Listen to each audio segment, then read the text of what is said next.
Good morning, everyone, and thank you for joining us today to talk about innovative approaches to contaminated site management. We're just going to give it another minute here to let people join. But while we're doing that, I'd like to begin this meeting with a traditional land acknowledgement for the Edmonton, Alberta area where I'm located today. Edmonton is located within Treaty 6 territory and the homelands of Métis Nation Region 4. We acknowledge this land as traditional territories of many First Nations peoples, including the Inuit, Cree, Dene, Saulteaux, Nakota Sioux, and Blackfoot. I'd also like to extend this respect to all Indigenous peoples across North America and the traditional lands where we live and work today. Thank you. So while we're just waiting for people to join, we'll take a look at our title slide here once again, and I'm quite excited to talk about innovative approaches to contaminated sites today and hear from our speakers. My name is Scott Purves, and I'm the Vice President Operations at Matrix Solutions. And for those that don't already know, our firm is now part of Montrose Environmental Group. And a little bit of housekeeping before we dive right into it. The presentation is approximately 40 minutes in length and will be recorded. We'll take some time at the end of the presentation to address any questions you might have. If you do have a question, you can type it in at any point during the presentation using the Q&A function, which is located at the bottom of your Zoom screen, which should pop up as you scroll over that area. Depending on how many questions we get today, we will try to address them all at the end of the presentation, or if we don't get to them all, we'll follow up with you directly afterwards. We will also share the presentation recording via email to all of the folks who joined us today. So there will be a chance for you to follow up on any questions that didn't get answered. So one of the things I'm very excited about with this presentation is it's our first chance as Montrose Environmental Group to bring together some of our folks from other teams within Montrose. So if we can take a quick look at the agenda, as you'll see, we've got two folks, Daniel Pollard and Phil Richards, who will talk to a couple of innovative practices that are from Matrix. And we've also got Paul Newman joining us from ECT2, who's going to talk to us about PFAS treatment. So I'm very excited that this is the first of many where we're going to be able to bring experts and new technologies from within Montrose to our client base. So it's very exciting for me personally, and I know everyone that's presenting today is also very excited about that. So we'll jump right into our first presentation. We've got a lot of content here and only an hour. So our first presenter, I'm very pleased to present him to you, Dan Pollard. Dan is a contaminant hydrogeologist with around 20 years of experience in the field of environmental geoscience and regulation.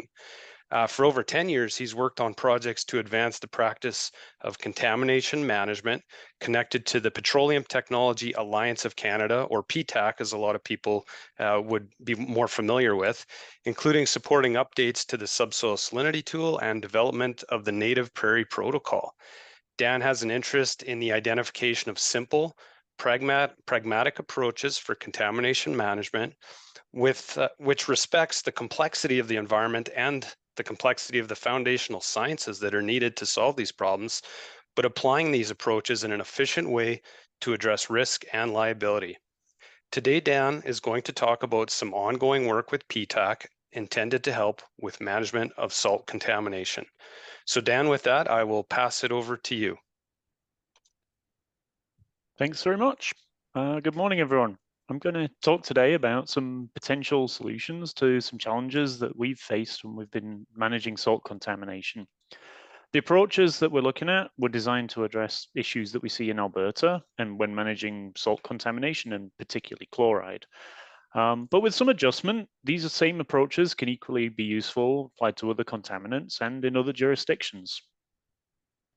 So one of the things we found was that guidance for addressing contamination, and particularly salt, is contained in multiple documents, and these have changed over time.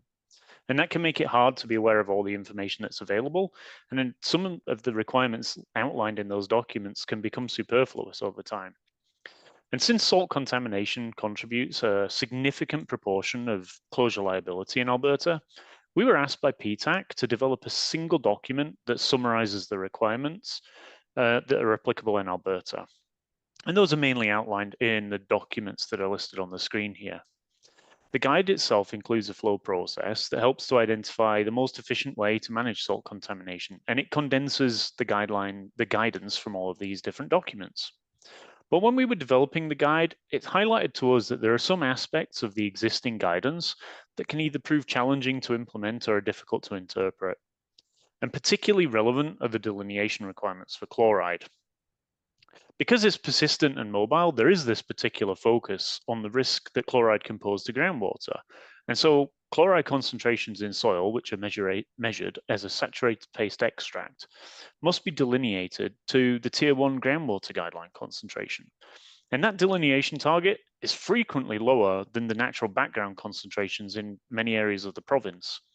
It's also important to note that when we look at concentrations in soil measured in this way, we're not measuring pore water or groundwater concentrations directly, but we're attempting to use those soil concentrations as a proxy for concentrations in groundwater. Next slide, please. So policy places a great deal of emphasis on the need for delineation. And that makes sense because we need to know where the contamination is so that we can know what sort of risk it could pose now or in the future. And a frequent concern that's raised by the regulators is lack of adequate delineation. But particularly when we're dealing with salts, it can be a real challenge to know whether we've placed boreholes in the correct locations to get the samples that allow us to get delineation. So a concept that we've been working on demonstrating is that in some instances, it's reasonable to have fewer perimeter delineation borehole samples if there's a good understanding of the contaminant distribution based on the data that's collected within the plume.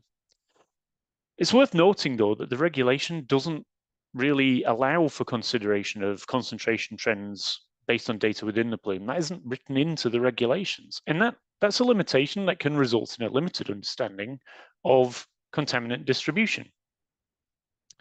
To help solve that problem, we've been looking at these distributions within the plume because that can improve our understanding of how the contaminant is distributed itself and also how it's migrated over time.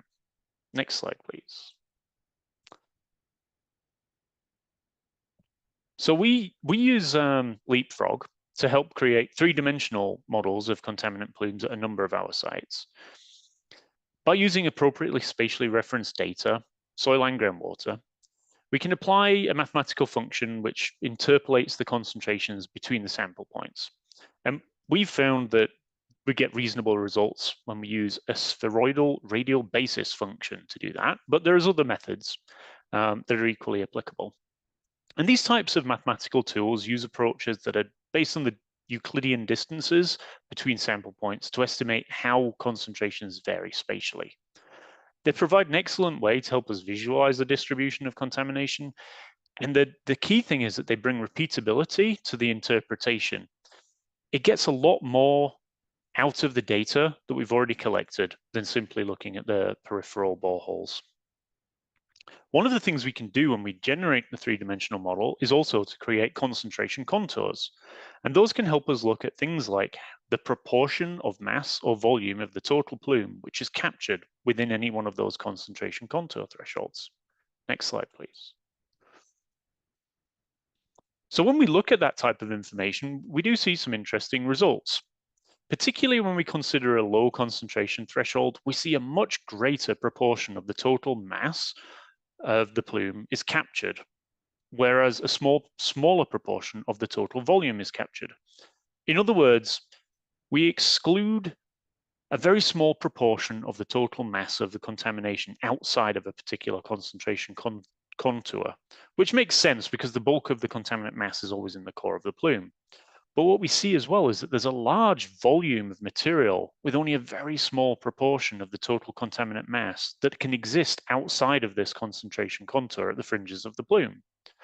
These types of relationships between mass and volume can tell us a lot about where the contamination that actually poses the most risk is located. And this type of quantification can also help to maximize remediation efficiency, to understand liability, and also to understand environmental net benefit associated with remediation work. The trend lines that are shown on this graph can help us estimate what the reasonable range of possible mass and plume volume are for any concentration threshold. And that helps us to provide proof that our estimates are reasonable. So for example, if we failed to get delineation in a particular portion of a plume, we could understand based on these types of trends how far the plume could reasonably extend. It supports our understanding that the undelineated portion of the plume can't reasonably be so large that it would double the entire mass of the plume. Now, inherently, this type of interpretation does rely on some understanding of the plume, but it's another tool that can help us constrain how large a plume could be and help us with delineation. Next slide, please. But a major challenge that we face when delineating chloride is the fact that chloride is naturally occurring, and it's naturally found at concentrations which are frequently exceeding the guideline threshold. And especially because we're using the saturated paste extract as a proxy for groundwater, as I've mentioned. This can make it very hard for us to understand where a contaminant plume actually ends. We can't be certain whether the concentrations we're seeing in the sample are due to relatively high natural concentrations or to a very low degree of contamination. And this is a problem when we're developing 3D models too. We need to provide some assumptions or limitations to the model to prevent it essentially stretching the fringes of the plume. But we need to be careful that we're not excluding data that represents part of the contamination as well. And it's unfortunate, but we rarely have data extending far beyond a contaminated area, which represents natural concentrations, because that would help us conclude whether samples represent the natural background or are in fact the fringes of the plume.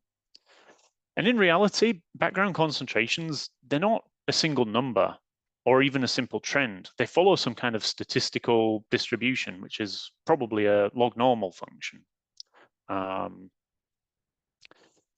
If the background concentration does become our delineation threshold, then we need to determine what an appropriate value to use from that statistical distribution is. Our understanding of the contaminant plume length and the total mass will change depending on what value we believe it's appropriate to use, whether, for example, it's the maximum recorded background concentration or the mean. And this also influences our understanding of the proportion of mass and volume that would be captured within a given concentration threshold when we look at the 3D models that I've already discussed. Next slide, please.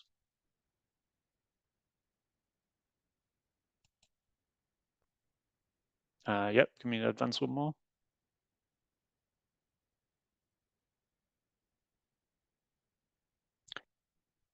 Yeah, and one more, please. Thank you. So we use a principal component analysis to help us address this part of this challenge of identifying background samples. I'm not going to spend a lot of time discussing how principal component analysis works or the various possible methods that we could use, but the main point that I want to convey is that the type of principal component analysis that we use, it looks at the concentrations of all the major ions relative to one another, and it establishes which samples are the most different from each other. Because we expect to see a different signature between samples that represent natural background and those that represent impacts. And on this basis, we can split all of our data into groupings or clusters. And the great thing about this approach is that it's not biased by any person's interpretation or judgment, and it's entirely repeatable. Once we have the data divided into clusters, then we can look at things like the mean, median, and 95th percentile of each of those clusters to help us understand the background data distribution more. In this example, there are some clusters in a blue ellipse, which, yeah, thank you. These have higher chloride concentrations. As you'd expect, these are interpreted to represent the source area close to the release. There's some clusters with a red ellipse, and these are probably representing the fringes of the contaminant plume. But these other clusters, which should be in the final ellipse, these are interpreted now to represent the natural background. But what I'd like to show is that you can see immediately that there's a lot of similarity if we look at all the major ion concentrations between these different data sets. And there's also a lot of overlap in the concentration ranges, which really demonstrates why using a single concentration to define a cutoff between background and the plume fringe really is not a viable approach. And hopefully what we can see here is that the principal component analysis was able to separate the background data from the impacted samples. Next slide, please. Well, just to help double check that that PCA analysis did do a good job of separating the data, we actually plotted a map of the site with each of the data points assigned a different color, showing which cluster it belongs to. So essentially this image is a site map, although it does have data from all the different depth ranges on a single map. So it gets a little messy and includes an awful lot of data. And it's also showing vertical as well as lateral trends. But what I hope you can see is that we have a core area of the plume, which I think we can see outlined. Yep. We also have an area where the contamination is spread over time. And if you look at the colors of the dots, you can see these clusters are identified in these spatial areas. And then finally, we can see that there's a fringe of data around the margins. And these are the clusters that were identified as our background samples. Now, we are seeing some overlap because, again, there's vertical delineation as well as lateral of the plume being shown here. But the takeaway really should be that the spatial distribution of these different clusters makes sense for the contaminant plume. And since that wasn't contemplated in the analysis itself, it helps to confirm that the principal component analysis did do a great job of splitting data into impacted samples and those that represent background.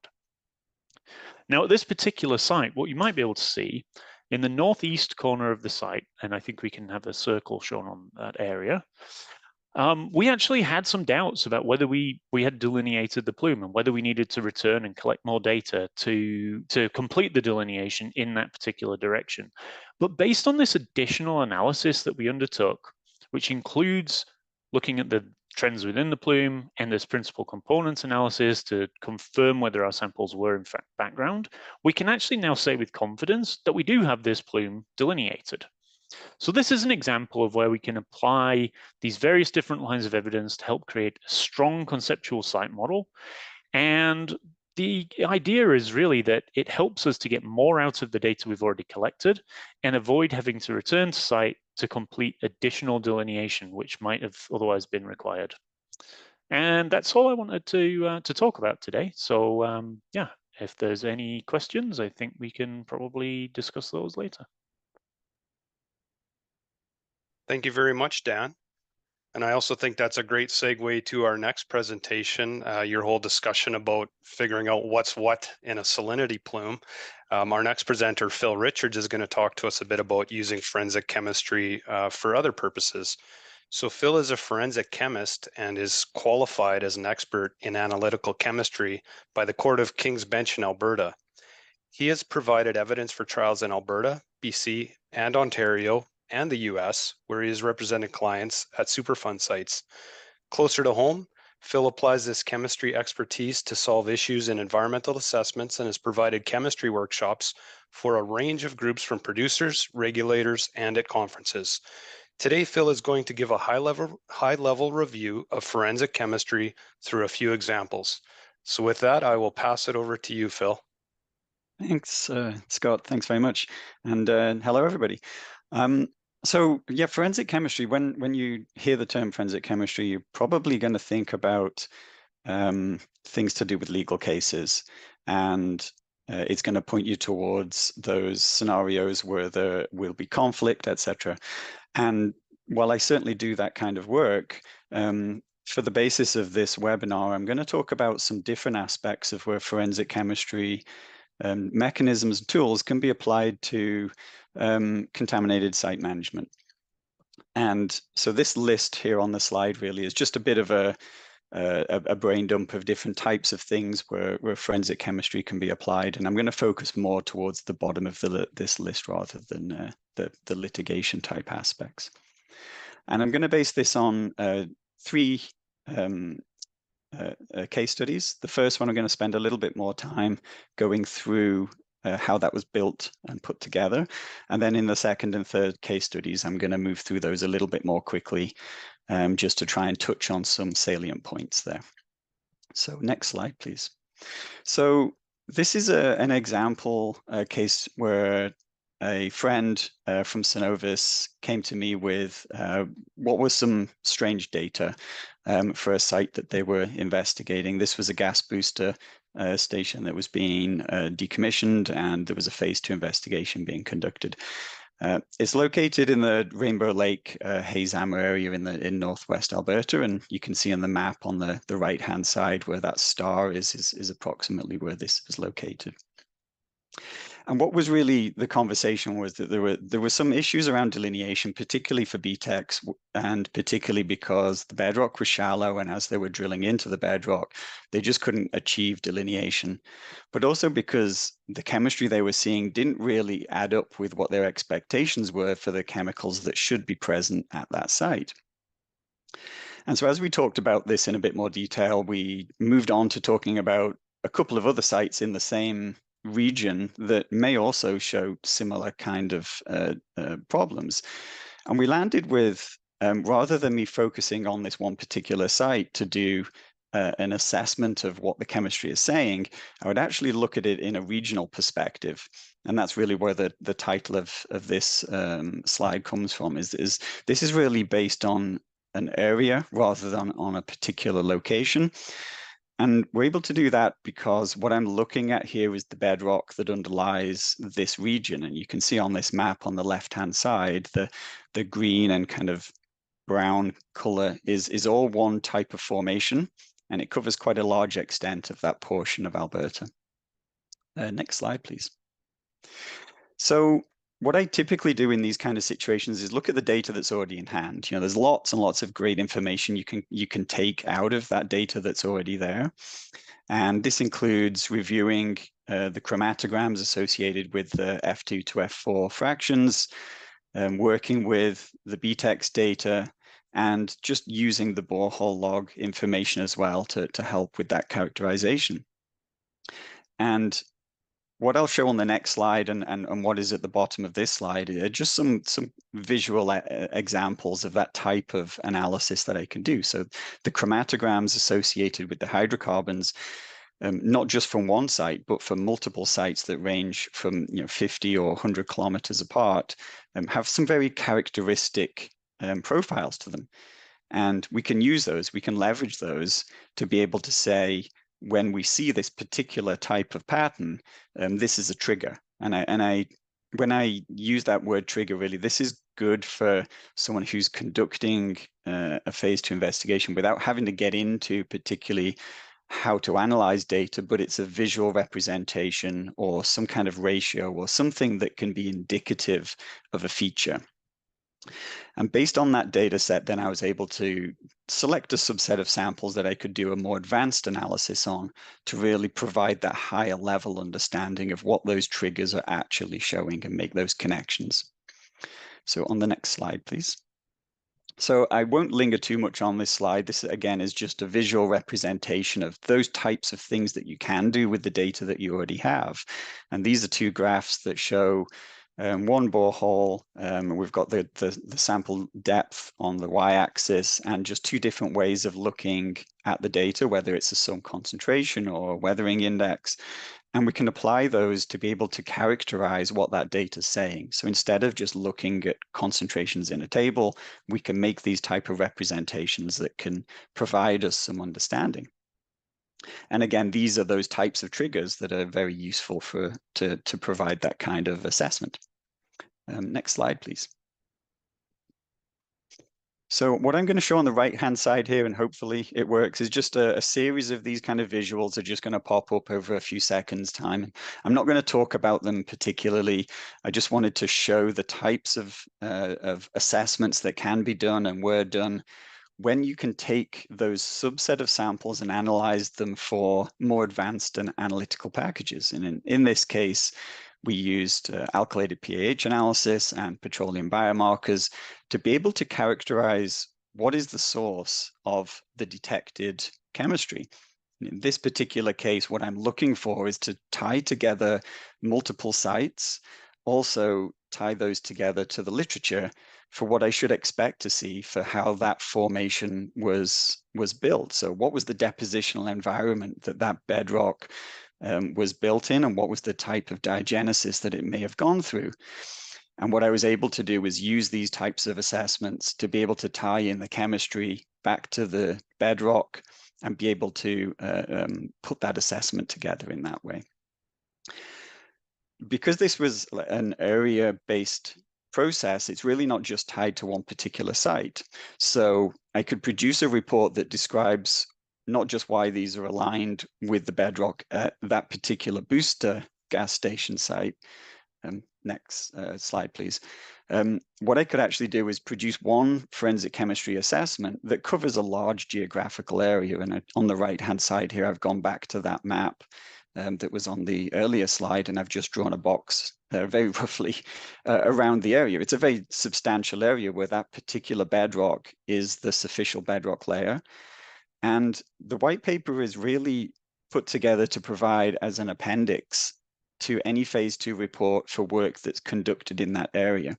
And I'd mentioned this word triggers before, and it relies on the person conducting that assessment, that phase 2 investigation, to look for those certain things. You know, am I seeing these triggers in bedrock? Do I see those characteristic profiles in the chromatograms and those weathering indices, etc.? And if certain triggers are met, then they can append this white paper to say, here's the additional information that describes what those bedrock features are. So you don't have to conduct that work each time. It's a one-off event. And I presented this finding not just to conferences, but also with AER, so that they can also understand how to interpret these results. When they receive a report and somebody says, we think this is natural, well, how do they understand whether that's realistic? So we had a really good discussion about those triggers and how they can understand that too. So this really was an example of using that forensic chemistry liberally, but also looking for where those indicators were and taking it not just from one location, but expanding it into something that was going to be more fruitful for the client. Next slide, please. So in my other two examples, I'm going to be a little bit more shallow in terms of the interpretation. A lot of the assessment is embedded in there. I just don't have the time to really go through it in this kind of a presentation to that kind of detail. So this second example is from a coal mine, and this is related to a diesel impact that needed to be delineated at a where the subsurface was built on some waste rock fill.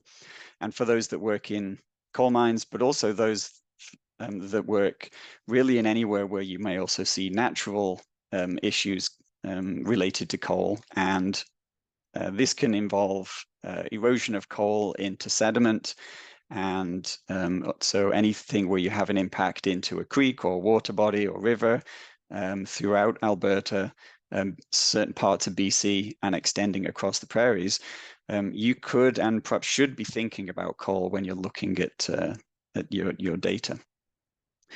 So why is it important? Well, it's because trying to delineate the diesel impact using just standard chemistry and just looking at guideline exceedances, and I've got a table here on this slide, is just not that realistic in these types of scenarios. In this table, you can see, if you're familiar with doing these kind of things, that where you see the F2 and F3 fractions towards the right-hand side of the table, okay, that's probably looks more like diesel. If you look at an example chromatogram there on the top right, this has a profile that's characteristic of diesel. So the BTEX associated that is likely coming from the same source. But what about the BTEX where you don't have those features as well? On the bottom right is an example from a coal sample where that chromatogram really is quite empty. There are some features there that you can see, but there's not a lot of information you can rely on. But also, when you look at the table of data, there are still exceedances, particularly for toluene. And the question is, are these related to the diesel impact, or could these be related to that coal material? Next slide, please. And just a very simple way of being able to look at this is just to use some diagnostic ratios. And this graph here is really just to try and demonstrate how that works. So the graph has the sum of the BTEX concentration across the x-axis, the particular diagnostic ratio on the y, and just being able to look at the typical ratios for diesel versus coal, and this includes some coal samples that were specifically selected from the site to help with this interpretation. There's a difference between those diagnostic ratios, and that can give us some indication as to the source of the BTEX that we detect in the samples. So we can delineate based on the forensic chemistry rather than delineating based on guideline. And this is something that kind of Dan touched on really with regards to the chloride plume just earlier. So in this particular example, it's a really simple data analysis. It only really used the data that was already collected. We didn't need to do any supplemental investigation. This is really just working with the BTEX fractions data and those chromatograms to really put together some quite simple lines of evidence around this. Next slide, please. My third example here is going to deviate a little bit. So this is not to do with hydrocarbons. This is to do with overlapping salinity plumes. And the client for this one really noted that there is a historic produced water impact, but their expectation based on the site history is that there may be more than one source for the impacts that they were seeing in the soil and groundwater samples. So I looked at the data that they already have, and this type of plot that's shown on the slide here is called a Durov plot. And when we load the data onto this, you can interpret certain things. And what I've drawn on here are some arrows and just annotated it slightly to show that we can differentiate the background chemistry from the impact chemistry.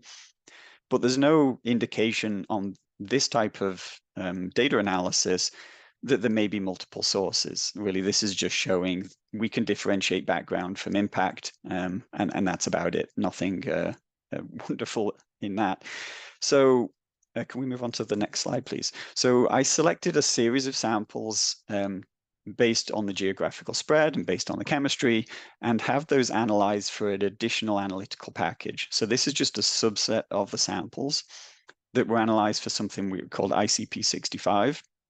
And think of this as like a full element analysis. This is really broadening the scope of the package to be able to provide some more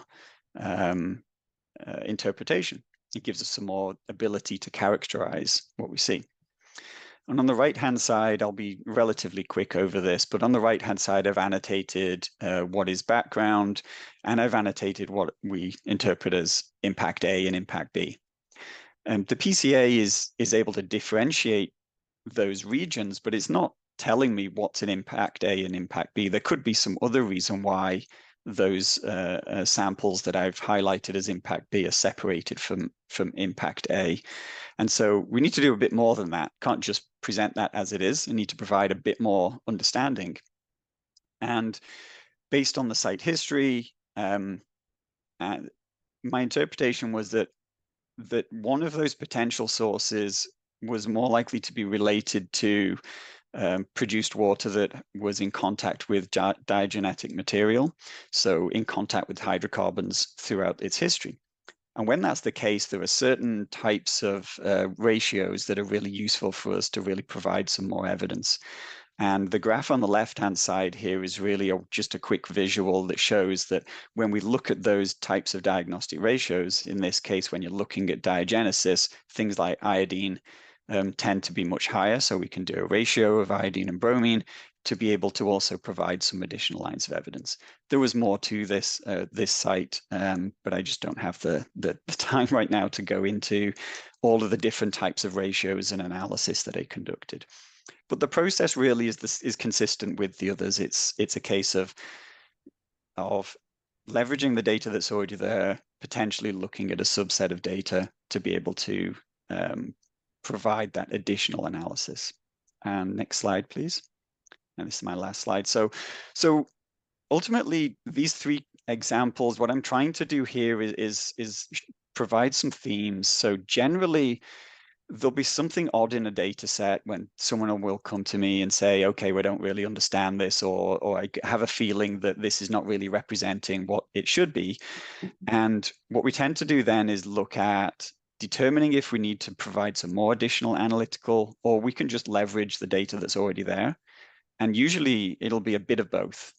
And so putting that together with some supplemental assessment to be able to provide a package that says, we can use the data you already have, we can supplement that with something additional to provide that extra level of evidence, but ultimately package it together to be able to describe what is the source or what is the reason for that odd thing that you're seeing in the data. Thank you. That's great. Thank you, Phil. Our next presenter is Paul Newman, who is graciously stepping in for Erica Houts this morning. So thanks for that, Paul. Paul is the Defense Market Sector Lead for ECT2, which stands for Emerging Compounds Treatment Technologies. And as I mentioned earlier, ECT2 and Matrix are both part of Montrose now, so we get to work together, which is fantastic. ECT2 is an equipment company focused on developing and implementing treatment technologies for PFAS and other emerging, difficult to treat contaminants, with full-scale PFAS treatment plants operating in the US and Australia since 2017. Paul's focus is currently on supporting defense in pilot and full-scale water treatment deployment and pairing our regenerable ion exchange process with destruction technologies. Paul received his bachelor's degree in geology from the University of Windsor and his master's degree in mineral exploration geology from McGill University. Paul, I will now turn it over to you, and then I'll rejoin all the presenters at the end of your presentation, and we'll take some questions. So please go ahead. Okay, thank you, Scott. Well, it's a pleasure to be here with you folks today. PFAS is a very interesting subject to speak about, right? Because you've seen it in the news. These are forever chemicals. And the state of PFAS in the environmental business that we're all in, it's really largely focused on the assessment of PFAS. How big, how deep, what were the source areas? Phil and Dan's talked about the importance of site characterization relative to different contaminants, and the same is true for PFAS. And in the US, where I reside, a lot of work being undertaken right now by the Department of Defense to get their hands around the nature of these chemicals, nature, extent. Concurrently, though, there are a number of efforts moving forward on actual treatment of PFAS. So it's not like we're going to wait until the very end, wait until, for example, in Canada, the Health Canada drinking water screening values are promulgated, then we start treatment. We're trying to figure this stuff out now.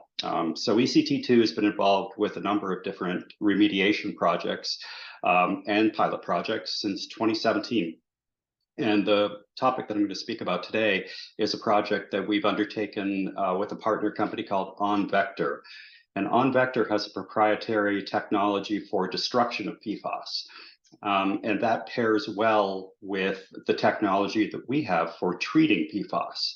Because you can't really treat PFAS, you can't destroy PFAS rather, unless you concentrate it. You really need a concentrated waste stream to be able to cost efficiently destroy any sort of PFAS waste.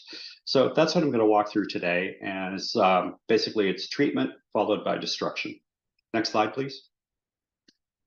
Joint Base Cape Cod, horrible place to work, particularly during the summer. You know, it's terrible. So we worked there last year doing a pilot project, doing treatment where we mobilized a containerized treatment system for a 14-week period, during which time we treated groundwater that had been impacted from AFFF, aqueous film-forming foam, in other words, firefighting foams.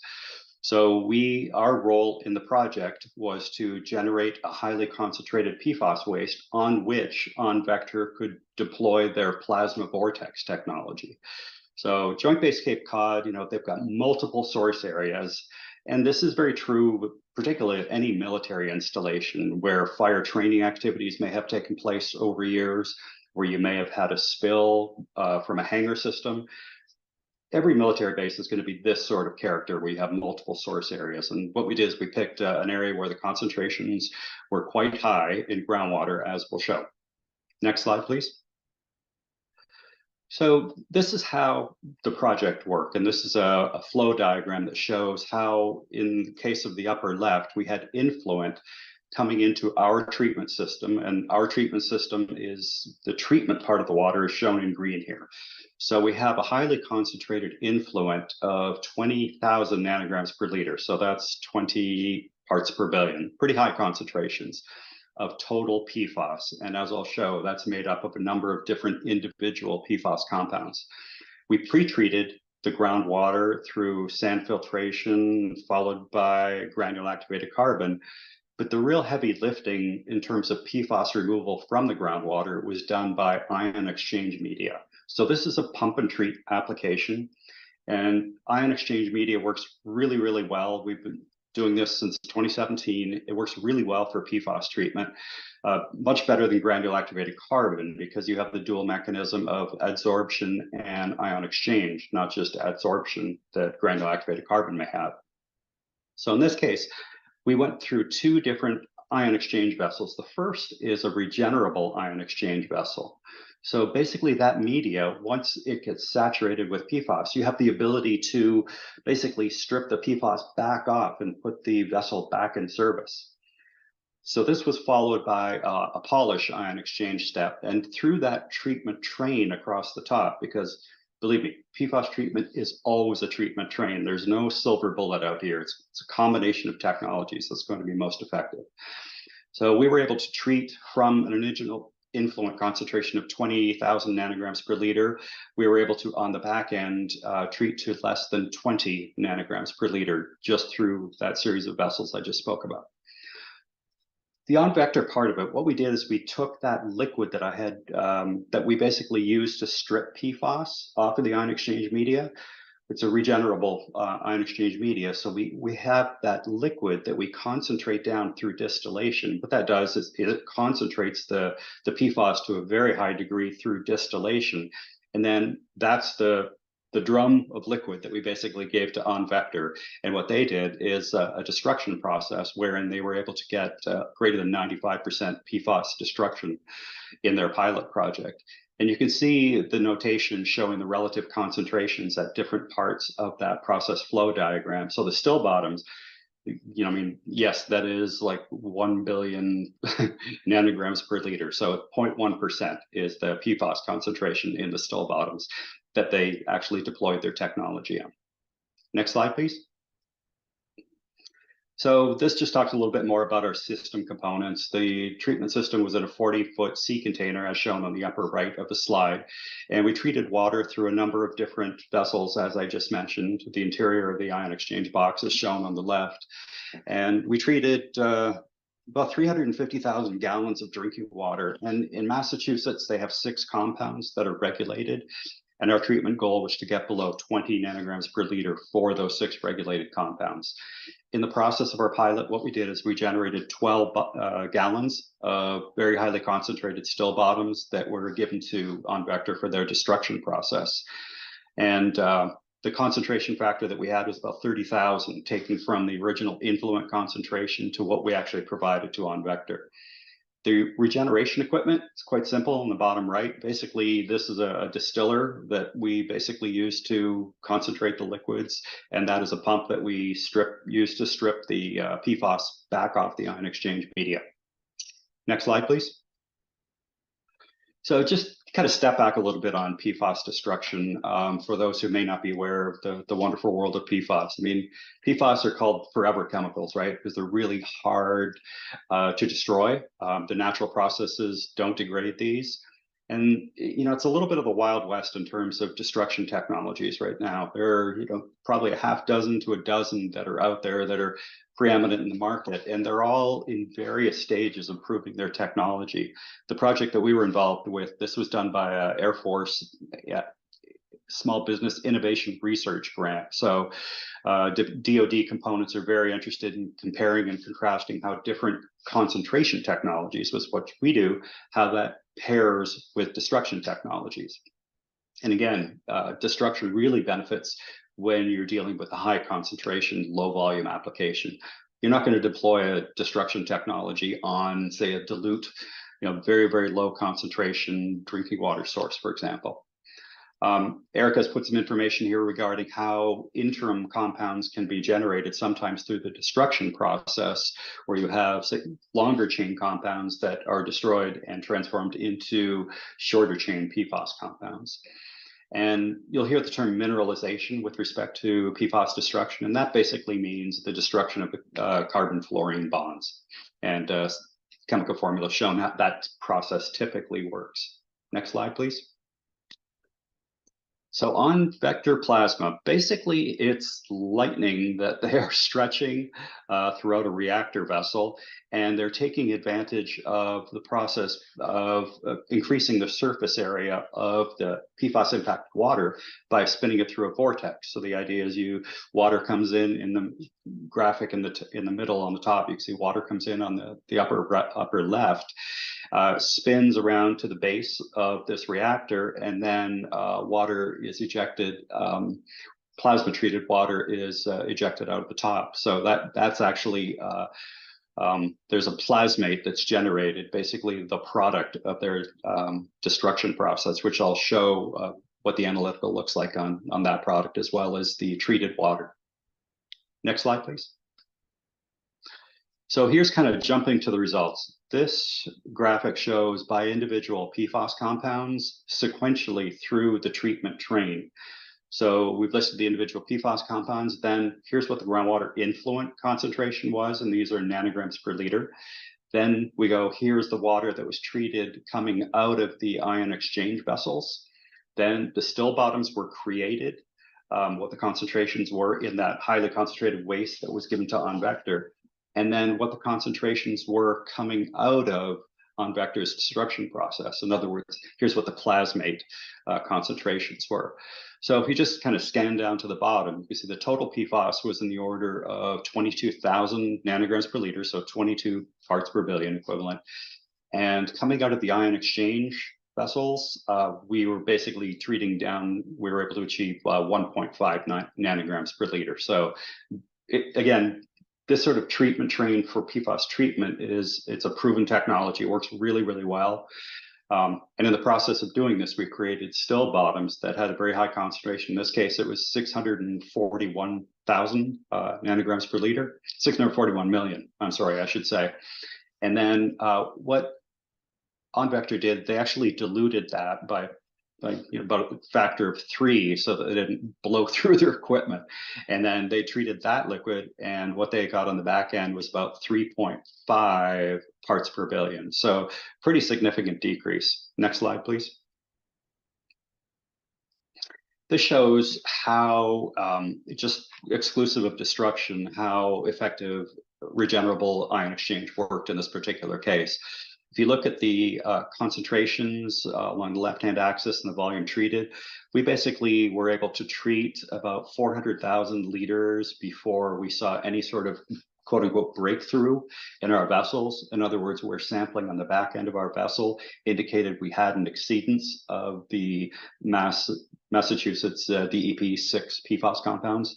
So it worked really well in terms of treatment efficacy. And you can see that different compounds break through at different levels. Some of the shorter chain compounds, like PFPEA, shown in orange, you tend to get quicker breakthrough of those. That one is not regulated in the state of Massachusetts. But the advantage of regenerable ion exchange treatment technology is that if you have breakthrough, you can just vary this timing of when you regenerate the resin. It's not like you have to replace all of the resin because you have breakthrough. You just change your frequency. Next slide, please. What this shows in the plasma destruction results. So again, this is the product of the still bottoms that they treated and the total concentration. So on the left-hand side, you can see there's 160 milligrams per liter of concentration. Again, that was the threefold dilution that they started with for total PFAS. And concentration that came out of that was very, very low, and as elaborated further on the right-hand side. So again, you had an influent concentration in the order of 160 milligrams per liter total PFAS, and your total PFAS on the effluent or your plasmate side was in the order of 3.5 parts per billion. So what this translates to is about 97% mineralization of PFAS in the still bottom. So very, very effective. treatment, and the destruction worked really well as in addition. Next slide, please. So this slide's kind of interesting because it shows kind of the level of effort in terms of increasing energy expenditure for continued treatment. So predictably, you see a flattening of the efficiency. I guess you get more diminishing results the further you go in terms of additional treatment. So there were a number of different batches that were done. But I mean, right out of the gate, you get almost 60% of your PFAS destroyed, 80%, about halfway through. So you can kind of gauge at what point is it economic to keep on treating to get the last little bits, right? Next slide, please.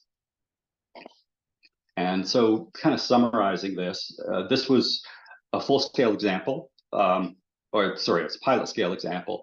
If this goes to full scale, this would require about a 700 GPM flow rate to capture the plume. And the operating costs that were defined during the course of this pilot were about $42 per gallon of concentrate. So that's just operation, including labor, including electrical expenditures, which is one of the key metrics that people look at in terms of different destruction technologies. While that's important, I think it's also, again, circling back on how much you're actually going to destroy PFAS on. If you have a much smaller volume, the relative costs and destruction don't have as much of an impact on your overall project cost. So I think big takeaway here is being able to concentrate PFAS is really important so that you have a waste that can be effectively destroyed. And then, in this particular case, if you're going to destroy 95% of the PFAS through, say, this initial pass, well, you can take the residual PFAS, that remaining 5%, and put it back into the head of the system and treat it through conventional ion exchange to get it all. So you got to have that balance of when it makes most sense to continue, when it makes most sense to perhaps recycle this back into the system.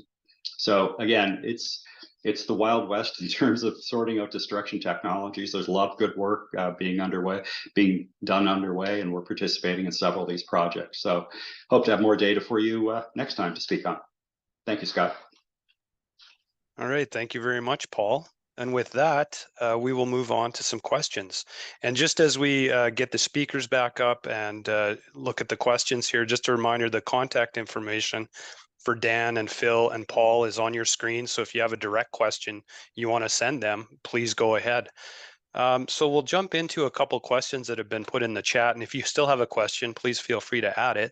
The first question is for you, Dan, and it's regarding PNG 45. Just what are your thoughts around Saskatchewan's approach to sodium chloride and salinity impacts through PNG 45? Yeah, it's a great question. I'll preface my answer that I haven't actually had opportunity to do that much work in Saskatchewan. We have some great folks over there who do that work and know PNG 45 a little better than myself, but I think my impression of it is that it's a great document. I know that there was actually Matrix folks involved in the development of that document, and it seems like it's a really pragmatic way of handling salt contamination. It has some really good pragmatic elements. I think one thing that we would really like to see is the guide that we were working on developing with PTAC. Eventually, if it gets to a stage where there's a good degree of acceptance of what's in it, that it might even be adopted to be something like a PNG 45, which was a great tool because it pulled together so many pieces into one place and made it easy for folks to work with. I think that there needs to be some pragmatic determinations about dealing with things like salt, but it also still needs to be based in reasonable science. And I think what we're seeing through the work we've done is there are some methods that initially seem fairly complicated to apply, but once you get used to using them, they can be done in a very routine way. And it really just supports being able to use that science in a detailed way to reach reasonable endpoints and hopefully just reduce the amount of iterations to deal with salt contamination, because I think that that's one of the challenges that we face is it does tend to be a sort of an iterative process. And also just, I think the great thing about PNG 45, it adds a degree of certainty. And we do need an opportunity to use professional judgment and discretion on individual sites, but we also need to balance that with having some certainty about what a reasonable approach is. So, okay, yeah, thank you, Dan. The second question is for you, Phil.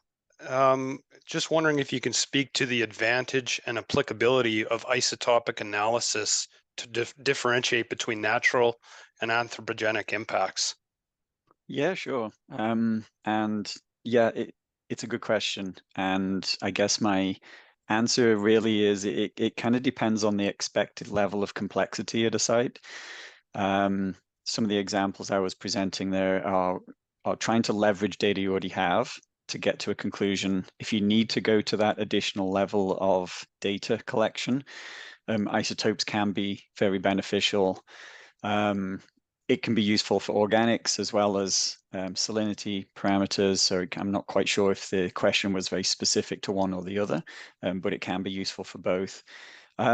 Typically, from my background is it tends to have a higher cost associated with doing that, whether it's the analytical cost combined with being able to provide sufficient interpretation of that analytical to deliver an assessment that is conclusive enough and removes that complexity to a point where people understand what it actually means, versus where you have a relatively simple site where you're probably trying to just add on a little bit of polish to something. Isotopes can sometimes give you more questions than answers.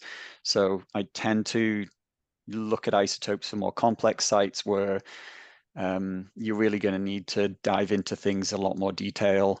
For the examples I was showing and things like that, where perhaps you just need to add a little bit extra, there are different analytical packages you can leverage especially when you combine that with things like multivariate statistics or diagnostic ratios. And those can be very powerful when you tie that back to the literature. But thanks for the question. That's great. Thanks, Phil. And with that, we're 2 minutes to 10, and I know everyone's probably got a busy day. So I just want to say thank you once again for everyone that took the time to join us this morning. As I mentioned, this is recorded and we will be sending it out by email. So if you do still have a question and you want to reach out to Dan, Phil, or Paul regarding any of these presentations, definitely please do that. And we look forward to doing many more of these joint webinars for you. So thank you very much.